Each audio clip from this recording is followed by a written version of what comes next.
دانیال جھجکتے ہوئے شادی آفس میں داخل ہوا۔ اپنی ماں کی ناکامی کے بعد اس کے پاس آخری حل یہی رہ گیا تھا کہ وہ کسی شادی دفتر سے رجوع کرے۔ اس بات کا مشورہ بھی اسے چچا خیردین نے دیا تھا۔ جی سر، آپ کی کیا خدمت کر سکتا ہوں؟ استقبالیہ پر بیٹھے مرد نے مؤدبانہ لہجے میں پوچھا۔ میرا مطلب ہے میں شادی کرنا چاہتا ہوں اور آپ کا تعاون درکار ہے۔ اس نے میز پر پڑا فون اٹھا کر کسی سے بات کی اور اس نے دانیال کو کہا کہ آپ اندر تشریف لے جائیں۔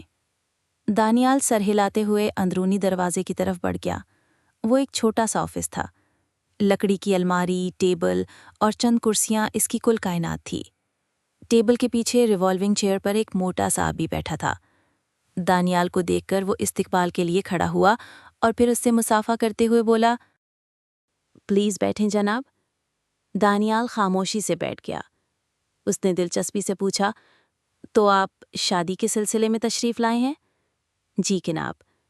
خادم کو ظہیر کہتے ہیں۔ آپ کا اسم شریف؟ دانیال۔ اس نے میز کی دراز سے ایک فارم نکال کر اس کی جانب بڑھاتے ہوئے کہا، تو دانیال صاحب پہلے آپ یہ پر کریں۔ دانیال نے فارم لے کر دیکھا اور جھکتے ہوئے کہا، یہ تو انگلش میں ہے اور میری تعلیم 8 جماعت ہے، کافی مندرجات میری سمجھ میں نہیں آئیں گے۔ اچھا، پھر یہ پر کرو۔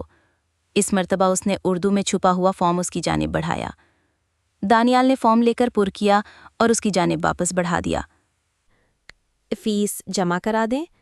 اس نے فارم کے مندرجات پر ایک نظر دوڑاتے ہوئے خوش خلقی سے کہا۔ دانیال نے پوچھا، کتنی فیس؟ جیسا آپ کو رشتہ درکار ہے اس کے مطابق فیس ہوگی۔ دانیال شرما کر بولا، بس جی خوبصورت اور خوبصیرت ہو، باقی غریب امیر کی کوئی قید نہیں۔ عمر کتنی ہونی چاہیے؟ کنواری ہو یا شادی شدہ؟ کنواری ہونی چاہیے سر، اور میری ہم عمری یا مجھ سے چھوٹی ہو۔ اچھا، یہ البم دیکھ کر پسند کریں، اگر اس میں سے کوئی پسند آئی تو ٹھیک ہے، دوسری صورت میں ہمیں آپ کے لیے کوئی اور رشتہ دینا پڑے گا۔ ظہیر نے ایک ضخیم البم اس کی جانب بڑھایا۔ البم اس سے جھپٹتے ہوئے دانیال تصویریں دیکھنے لگا۔ تمام تصویریں نہایت خوبصورت لڑکیوں کی تھیں۔ ہر ایک اس قابل تھی کہ اسے شریک حیات بنایا جاتا۔ اس سے فیصلہ نہیں ہو پا رہا تھا کہ کس پھول کو اپنے گلشن میں سجائے۔ کافی غور و خوض کے بعد اس نے ایک لڑکی کی تصویر پر انگلی رکھ دی، جو ہاتھ میں سفید گلاب تھامے مسکرا رہی تھی اور اس کے سپنوں میں آنے والی دوشیزاؤں سے کئی درجے بڑھ کے خوش شکل تھی۔ واہ، لاجواب! حورین نام ہے اس دوشیزہ کا۔ ظہیر کے ہونٹوں پر کاروباری مسکراہٹ نمودار ہوئی۔ ٹھیک ہے، تو نکالیں 10,000 روپے۔ 10,000؟ دانیال گڑبڑا گیا۔ ہاں جی، اتنی رقم تو بہرحال آپ کو ادا کرنی پڑے گی۔ حورین جیسی نوشیزہ ویسے تو آپ کو ملنے سے رہی۔ اس نے پریشان ہو کر کہا، میرے پاس تو اس وقت صرف 3,000 روپے ہیں۔ کوئی بات نہیں، وہ خوش خلقی سے مسکرایا۔ تم یہ رقم جمع کرا کے رسید لے لو اور باقیہ رقم کل جمع کرا دینا، اور یاد رہے شادی کے بعد ہمیں 2,000 روپے مٹھائی کی مد میں بھی دینے ہوں گے۔ دانیال نے اس بات میں سر ہلاتے ہوئے جیب سے 3,000 کی رقم نکال کر اس کی جانب بڑھاتے ہوئے کہا، ضرور جناب صاحب، یہ تو آپ کا حق بنتا ہے۔ پیسے لے کر اس نے 3,000 کی رسید لکھی اور دانیال کے حوالے کر دی۔ رسید پر 3,000 وصول اور 7,000 بقایا لکھا ہوا تھا۔ وہ اسے تاکید کرتے ہوئے بولا، اور ہاں، بقیہ فیس کے ساتھ اپنی ایک عدد تصویر ضرور لیتے آنا۔ ٹھیک ہے سر کہہ کر اس نے پوچھا، رشتہ کب تک ہو سکے گا؟ انشاءاللہ بہت جلد، بس آپ مکمل فیس جمع کرا دیں تاکہ اس بارے میں ہمارا نمائندہ کام شروع کر سکے۔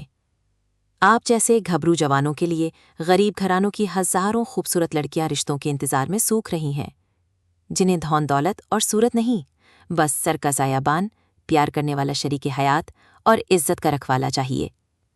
یوں بھی مرد کی صورت سے زیادہ اس کی جوانی، مضبوط بدن اور قد کاٹ دیکھا جاتا ہے۔ حورین بھی نہایت غریب خاندان سے تعلق رکھتی ہے۔ پچھلے ہفتے ہی اس کے قوائف ہماری کمپنی میں اندراج کرائے گئے ہیں۔ آپ کی خوش قسمتی کہ ابھی تک کسی دوسرے کی نظر اس فوٹو پر نہیں پڑ سکی ہے۔ اس کی باتوں سے دانیال ایک بار پھر سپنوں میں کھو گیا تھا۔ اس نے اگلے دن کا انتظار کرنے کے بجائے اسی وقت گھر آ کر بقیہ 7,000 روپے اٹھائے اور اس کے حوالے کر دیے۔ حورین جیسی گلکی کے لیے اسے 10,000 کی فیس معمولی لگی۔ اس کے ساتھ اسے یہ ڈر بھی تھا کہ کہیں کوئی دوسرا اس کومل دوشیزہ کو نہ لے اڑے۔ اپنی تصویر دینا وہ نہیں بھولا تھا۔ پیسے جمع کر کے ظہیر نے کہا، ٹھیک ہے دانیال صاحب، چند دن تک آپ کو خوشخبری سنا دی جائے گی۔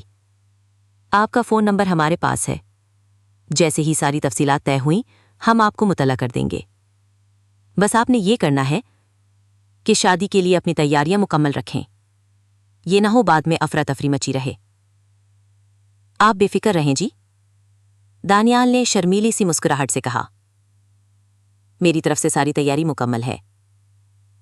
اور پھر وہ اس سے مصافحہ کر کے دفتر سے باہر نکل آیا۔ وہ حماد کے لیے لاحل مسئلہ بن چکی تھی۔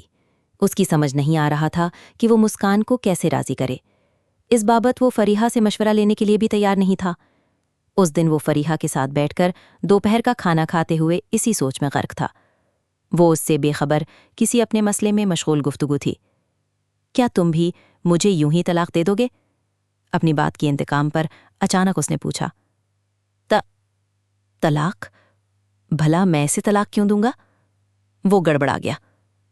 ہاں سے تو تم طلاق نہیں دو گے، میں نے اپنی بات کی ہے۔ فری تم کیا کہہ رہی ہو؟ میری سمجھ میں کچھ نہیں آ رہا۔ وہ کچھ زیادہ ہی تمہارے اعصاب پر سوار ہو گئی ہے کہ اب میرے پاس بیٹھ کر بھی اس کی سوچ میں کھوئے ہو۔ کیا بکواس ہے یار۔ حماد نے سر تھام لیا۔ اب میں کسی بھی مسئلے پر سوچوں گا تو تم شک کرو گی کہ میں تمہاری سوکن کے بارے سوچ رہا ہوں۔ وہ میری سوکن کب سے ہو گئی؟ فریحہ جلے کٹے انداز میں بولی۔ میں تمہاری دلہن اس وقت بنوں گی جب وہ تمہاری زندگی سے دفع ہو چکی ہوگی۔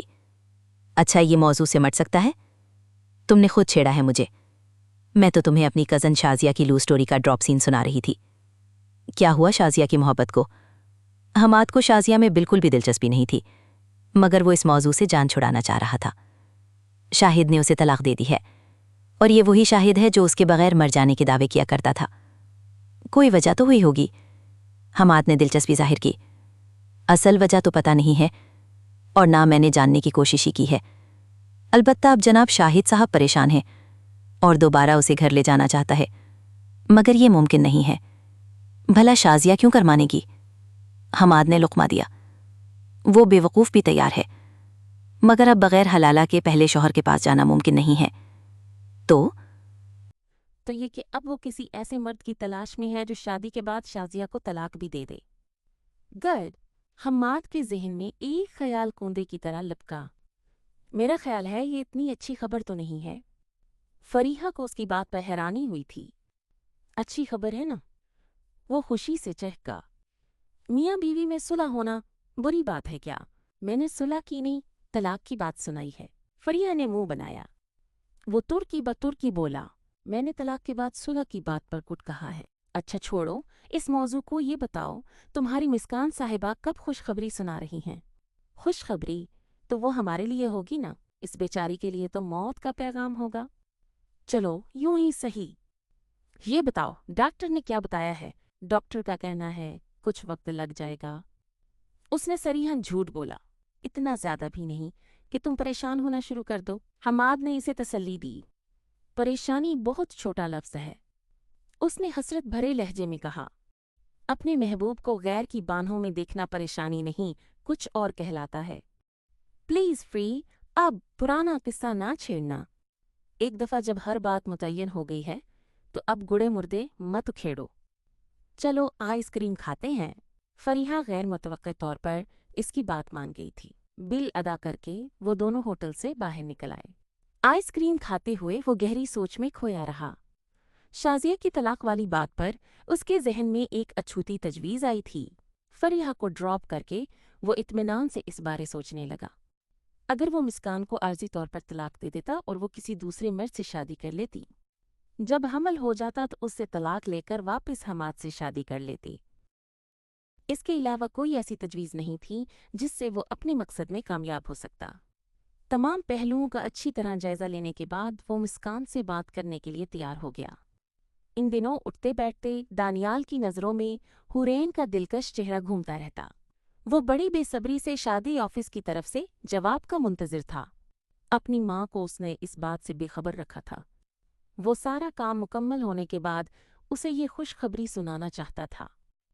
1 ماہ گزرنے کے بعد جب اس سے مزید صبر کرنا دشوار ہو گیا تو وہ خود دفتر میں پہنچ گیا۔ استقبالیہ پر وہی آدمی موجود تھا۔ دانیال نے کہا، ظہیر صاحب سے ملنا ہے۔ آئیں دانیال صاحب بیٹھیں۔ وہ خوش اخلاقی سے بولا، شکریہ سر، بس ظہیر صاحب سے ملوا دیں، وہ آپ کے رشتے کے سلسلے ہی میں مصروف ہے، بس چند دن مزید صبر کر لیں۔ ٹھیک ہے جناب۔ دانیال چہرے پر مسکراہٹ بکھیرتے ہوئے واپس لوٹ آیا۔ اگلا 1 اور ہفتہ گزارنے کے بعد بھی جب کوئی اطلاع نہ ملی تو ایک مرتبہ پھر وہاں پہنچ گیا۔ استقبالیہ پر موجود شخص نے اسے دیکھتے ہی کہا، ظہیر صاحب آفس میں موجود نہیں ہیں، آپ کل تشریف لے آئیں۔ اور دانیال پھر مایوس ہو کر لوٹ آیا۔ اگلے دن فیکٹری میں جانے کے بجائے وہ سیدھا شادی آفس میں پہنچ گیا۔ آئیں جناب بیٹھیں۔ استقبالیہ پر وہی پرانا آدمی براجمان تھا۔ ظہیر صاحب موجود ہیں؟ دانیال نے پوچھا۔ جی ہاں بیٹھے ہیں، آپ تشریف لے جائیں۔ دانیال شکریہ کہتے ہوئے آفس کی طرف بڑھ گیا۔ آئیں دانیال صاحب آئیں، بڑی لمبی عمر ہے، ابھی میں آپ کو ہی یاد کر رہا تھا۔ ظہیر اسے دیکھتے ہی خوش اخلاقی سے بولا۔ دانیال اس سے مصافحہ کر کے بے صبری سے مستفسر ہوا۔ تو کیا رہا ظہیر صاحب؟ آپ بیٹھے تو صحیح بتاتا ہوں۔ اس کا انداز حوصلہ افزا تھا کہ دانیال جلدی سے بیٹھ گیا۔ ظہیر نے کھنکار کر گلا صاف کیا، پھر رومال نکال کر ماتھے سے فرضی پسینہ پونچھتے ہوئے بولا، دانیال صاحب، میں پچھلے ماہ سے بہت سے کام اور لوگوں کے رشتے التوا میں ڈال کر تمہیں اور حورین کو ایک بندھن میں باندھنے کی کوشش میں جتا رہا۔ یقین مانو مجھے تم دونوں کی جوڑی بالکل ایسی لگتی تھی جیسے چاند اور سورج کی جوڑی، مگر اسے ہم بدقسمتی ہی کہہ سکتے ہیں کہ جب سب کام مکمل ہو گیا تو کہیں سے حورین کا ایک رشتہ دار آن ٹپکا۔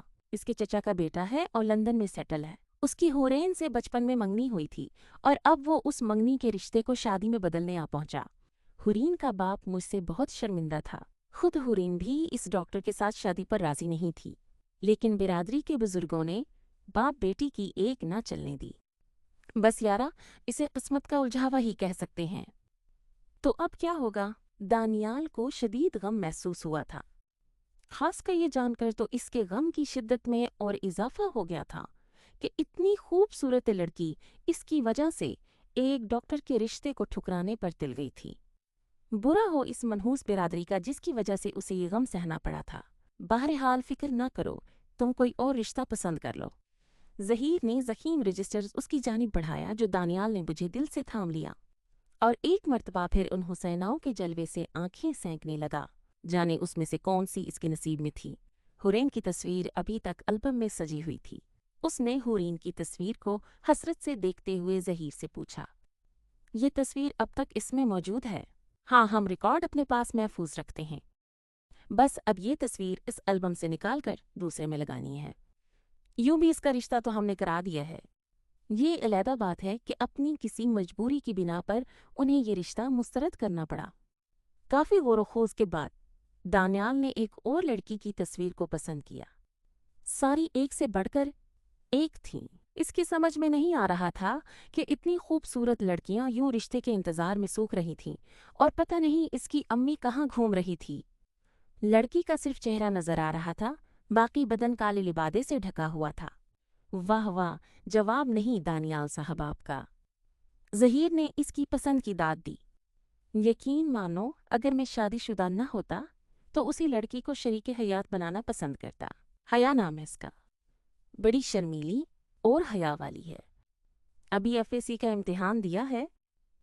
باپ اس کی تعلیم کا مزید خرچہ برداشت نہیں کر سکتا، اس لیے شادی کی فکر میں پڑ گیا۔